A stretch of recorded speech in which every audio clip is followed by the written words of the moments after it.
Glória a Deus, graça e paz do Senhor Jesus sobre você. Chegamos à 13ª lição, estudo sobre a história da redenção. Até aqui, todos esses estudos, ensinamentos, são lições adaptadas pelo professor, teólogo, pastor Franklin Ferreira, a partir de 2 livros, Criação e Consumação e também Revelação Messiânica no Velho Testamento, ambos de Van Grunhem. E também a Bíblia de Estudo Genebra. E eu também tenho usado a versão NAA, que é a Bíblia do Discípulo, a Bíblia de Estudo do Discipulado, que na Nova Almeida Atualizada da SBB, e materiais de estudo de David Confield e Josadac Lima da Silva. São ferramentas que usamos para compreendermos mais sobre a palavra de Deus, e isso tem sido muito bom. É importante nós aprofundarmos, estudarmos, pesquisarmos as revelações da palavra de Deus, da Bíblia, e analisar todo o sentido, discutindo assim todo o estudo dos textos bíblicos que são adotados. E graças a Deus, porque chegamos até aqui, por obra, pela misericórdia, pela direção do Espírito Santo, chegamos ao 13º estudo desta série da história da redenção, os mensageiros de Deus a um povo rebelde.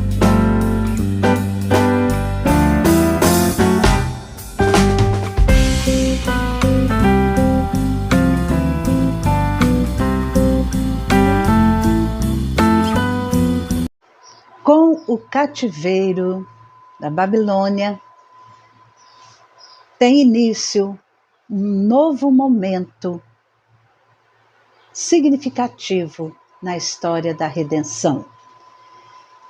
O plano de Deus, o plano eterno de Deus, está se desenrolando, a sua aliança com o seu povo e com todo o universo continua, se mantém intacta.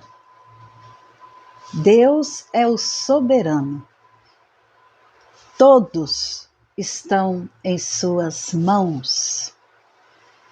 E o propósito do reino, do seu reino, é mostrado, apresentado por meio daqueles que ele permite que reine debaixo de suas ordens. Nem sempre essas ordens são reconhecidas de boa vontade. E Deus continua também a empregar, a colocar mediadores humanos que vão apontar, que apontam para Jesus, o eterno, perfeito mediador da aliança. E assim, com todos esses estudos, podemos ter uma compreensão dos relatos bíblicos E a mensagem dos livros de 1º Reis, 2º Reis, ela mostra, ela conta sobre a resposta do povo à aliança de Deus, a aliança, a revelação a respeito do reino, do pacto e do mediador, que são relembradas e apresentadas pelos profetas do Senhor. E também deixa claro que, apesar dessa apresentação pelos profetas do Senhor, da aliança, do reino, do mediador, apesar de Deus revelar isso ao seu povo por meio de homens que Ele mesmo levantou como profetas, apesar disso, o 1º livro de Reis, o 2º livro de Reis, deixa claro a rejeição a essa mensagem da aliança de Deus. E com isso veio o cativeiro, o fim do reino de Israel e o cativeiro da Babilônia. Você recorda a dedicação de Deus aos seus planos, a sua fidelidade, as suas promessas. E ao recordarmos isso, encontramos conforto, encontramos desafio para termos uma vida submissa ao Senhor eterno Deus. Apesar de Zedequias ter sido nomeado um rei vassalo por Nabucodonosor II, que foi o rei da Babilônia de 605 até 562 a.C., Zedequias, ele entrou em aliança com o Egito, o rei do Egito, e se rebelou contra os babilônicos. E provavelmente podemos imaginar que essa rebelião foi encorajada por Faraó Ofra, que subiu ao trono do Egito no ano de 589 a.C. E notamos que durante o cerco a Jerusalém, o cerco babilônico a Jerusalém, esta cidade, esse povo em Jerusalém, o povo de Deus, experimentou terríveis privações, como lemos o profeta Jeremias, no capítulo 38, Jeremias, ele vai mostrar um pouco disso, quando ele diz no versículo 2, quem ficar nesta cidade morrerá à espada, de fome e de peste, mas aquele que sair e se render aos caldeus viverá, porque a vida lhe será por despojo e viverá. Assim diz o Senhor, esta cidade infalivelmente será entregue nas mãos do exército do rei da Babilônia, e este a tomará. Era a profecia de Jeremias durante aquele tempo. Em Lamentações, no capítulo 4, versículo 10, ele diz que as mulheres As mãos das mulheres, que antes eram compassivas, cozinharam os seus próprios filhos e estes lhes serviram de alimento quando Jerusalém, povo ali de Deus, foi destruída. Privação. Terrível, terrível momento deste povo durante o cerco babilônico. E depois de 2 anos de cerco, Jerusalém é tomada e a terrível carnificina, a destruição que se seguiram à queda de Jerusalém, foram momentos deliberados, foi deliberada. E Nabucodonosor, ele não reconstruiu Judá, e nem fez de Jerusalém a capital da província babilônica. E bem diferente do que fizeram os assírios no tratamento que deram a Israel, conforme podemos ler no 2º livro de Reis, capítulo 17, em Esdras 4:2. Nabucodonosor, ele não importou novos colonos, ele não fez com que outros de outras áreas viessem para substituírem os mortos e exilados. Ele não se importou com isso. E também os babilônios, eles eliminaram todos os líderes restantes, militares ou não. As profecias feitas antes da monarquia foram cumpridas de várias maneiras, de vários momentos e de vários modos. E 2 exemplos são importantes e suficientes. Lá em Gênesis 49, de 8 a 12, Jacó profetizou que um governador surgiria de Judá.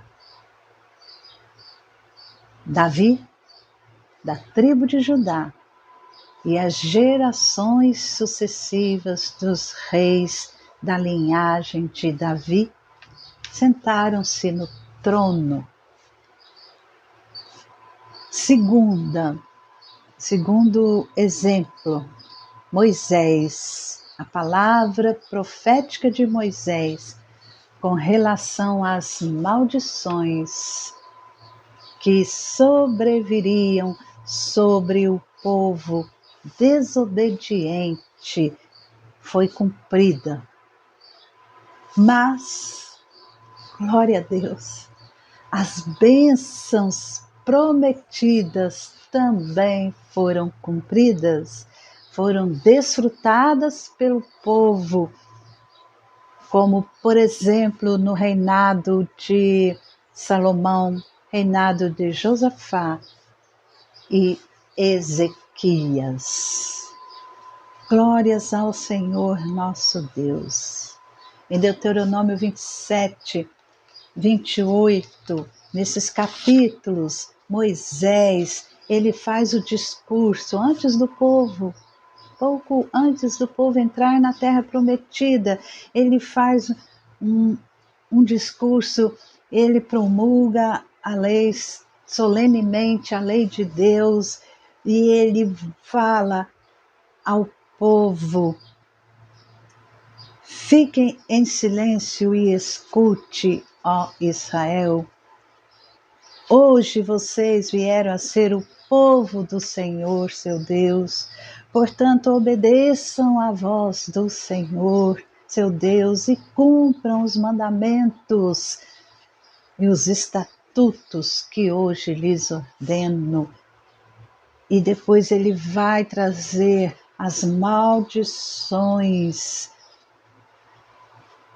para aqueles, ou para o povo que não cumprirem, que não obedecerem. E no 28 ele traz as bênçãos decorrentes da obediência. Desde Gênesis, nós vemos que a obediência a Deus destaca. Adão e Eva teriam que obedecer, não comer do fruto da árvore do conhecimento do bem e do mal. E eles falharam na obediência. Abraão, Isaque, Jacó, todos eles, embora escolhidos por Deus, como Adão e Eva foi feito por Deus, mas escolheram a desobediência. Mas Deus, em sua graça e misericórdia, concedeu-lhes graça e justiça. Noé, todos que nós já vimos, todos foram alcançados por essa graça maravilhosa de Deus por causa do pacto, por causa da aliança, do acordo que Deus fizera com os seres humanos, o acordo, a aliança a partir dele mesmo. Quando Deus passou no meio como um fogo naqueles animais que Abraão separou as partes, Deus passou com seu fogo ali. E Abraão viu isso.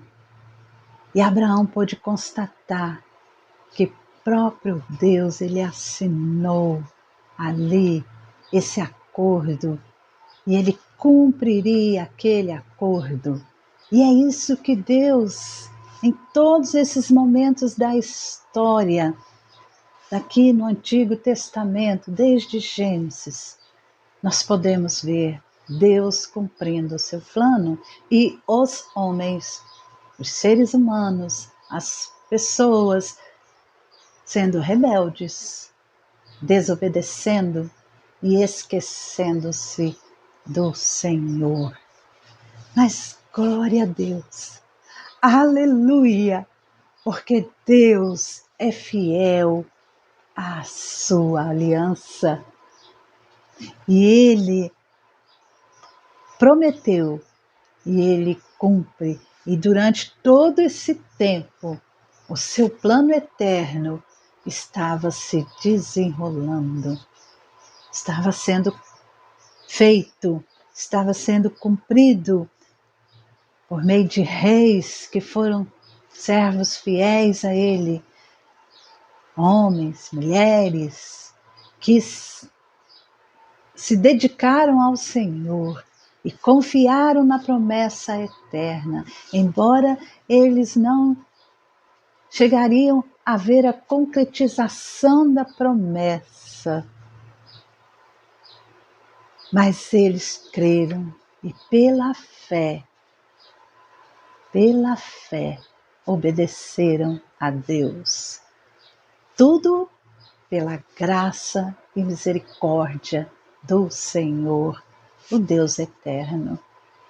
E todas essas coisas apontam para Jesus Cristo, o mediador perfeito, único e soberano Senhor, Jesus, o Filho de Deus, o Filho do homem. Esse Jesus Cristo que nasceu da Virgem Maria, por obra do Espírito Santo, é o cumpridor da aliança. Ele não se rebelou contra o Pai, ele foi obediente a perfeita obediência até a morte e morte de cruz. Louvado seja Deus, porque Jesus veio ao nosso alcance, veio e nos trouxe a paz, veio e nos trouxe a alegria, o amor,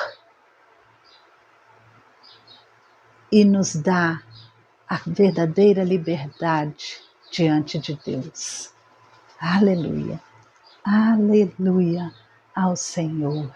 Entregue a sua vida a esse Rei soberano. Somente Ele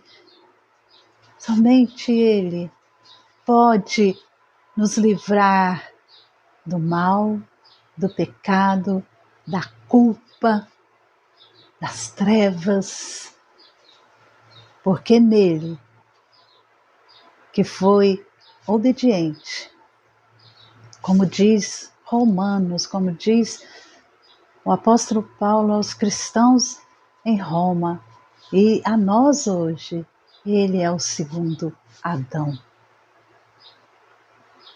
E todos os mediadores que Deus enviou, humanos, com a sua natureza pecaminosa, todos eles apontavam para Jesus Cristo. E isso nos faz rendermos glórias, glórias, glórias ao Santo, Santo, Santo Deus. E reconhecemos a nossa fragilidade, o nosso pecado, e que somos indignos de tão grande salvação. Por isso, não podemos desprezar tão grande salvação proporcionada a nós por Jesus Cristo, o Filho de Deus.